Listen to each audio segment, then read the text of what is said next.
মালদায় বেকারদের স্বনির্ভর হওয়ার দিশা দেখাচ্ছেন একজন প্রাক্তন শিক্ষক। মালদায় কমলা লেবু ফলাচ্ছেন তিনি। কোনো দার্জিলিংয়ের কমলা বাগানে নয়, মালদা শহরের একটি বাড়ির ছাদেই ফলছে এমন কমলা। দুটি গাছে ফলছে শতাধিক কমলা। এবছর প্রথম নয়, গত 3 বছর ধরে বাড়ির ছাদেই গাছ ভর্তি কমলা ফলছে। তবে এই বছর সব থেকে বেশি ফলেছে। আকারে বড়, খেতেও মিষ্টি। মালদার ছাদ বাগানে উৎপাদিত এই কমলা। মালদা শহরের সিঙ্গাতলা এলাকার বাসিন্দা প্রাক্তন স্কুল শিক্ষক অতনু কুমার ঝা বাড়ি 3 তলার ছাদে তৈরি করেছে ছাদ বাগান।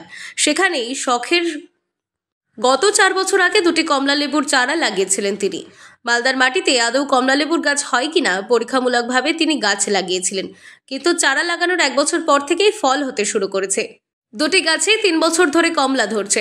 তার ছাদ বাগানে গাছের কমলা খেতে মিষ্টি, এমনকি আকারেও বড়। অনেকদিন রেখে এই কমলা খাওয়া যায়। পরীক্ষামূলকভাবে গাছ লাগিয়ে তিনি সফল হয়েছেন। মালদার মাটিতেও কমলা লেবুর বাগান তৈরি করা সম্ভব বলে জানান তিনি। ছাদ বাগানে কমলা গাছ পরিচর্যা করতে তেমন কোনো রাসায়নিক ব্যবহার করেননি তিনি, শুধুমাত্র জৈব সার দিয়েই এই ফলন। নির্দিষ্ট সময়ে গাছে জল দেন তিনি। যে কেউ ছাদ বাগানে এই কমলা গাছ লাগাতে পারেন। বেকার যুবকরা অল্প জায়গাতেই কমলা চাষ করে উপার্জন করতে পারবেন।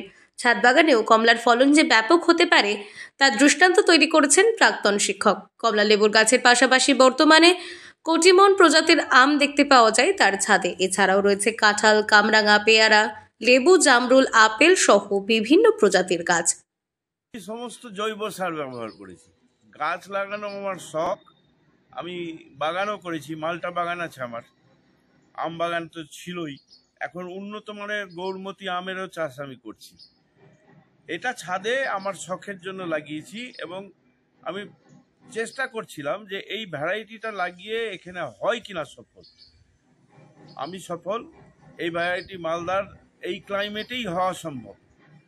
যেগুলো বেকার ছেলে যারা ঘুরে বেড়ায়, 10 কাঠা 15 কাঠা মাটি পড়ে আছে বাড়ির পাশে, এই জাত লাগালে এই জাত মালদায় বিক্রি হবে, বাইরেও বিক্রি হতে পারে। যে কেউ যদি বাণিজ্যিকভাবে এটা লাগায় বাইরেও বিক্রি করতে পারে। জাতটা সব থেকে বড় গুণ হলো এটা টেকসই। দার্জিলিং কমলা লেবু আমরা কি দেখি 2 দিন 3 দিনে পচে যায়। এ পচে না। 1 মাসও যদি আপনি ফ্রিজে রাখেন 1 মাসও থাকবে। এ সহজে পচে না। খুব ভালো জাত।